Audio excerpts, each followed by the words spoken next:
Hello guys! Welcome to our model unit here at Empire East Highland City. By the way, I'm Morgan. Tara, samahan niyo ako mag-Gonda tour.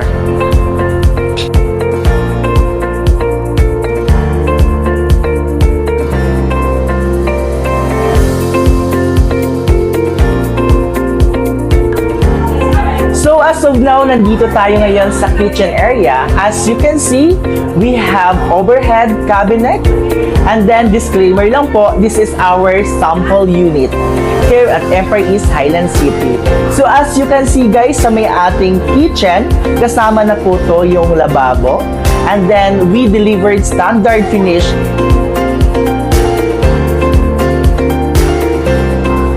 So guys, samahan niyo ako, ipakita ko sa inyo yung aming turnover.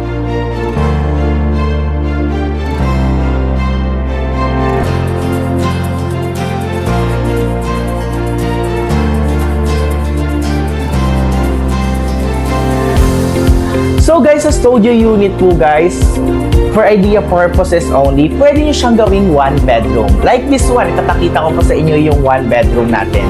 So ganito kalaki yung studio unit kasi depende naman sa client, sa pag-layout ng kanyang unit. Dito, merong space tayo dito.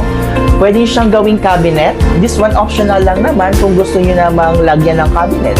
Pero kung hindi naman, gusto nyo na siyang gawing room, so okay po siya gawing one bedroom yung ating studio unit. So this one is for idea purposes only kasi some of my client ginagaya yung layout namin dito sa Empire East Highland City.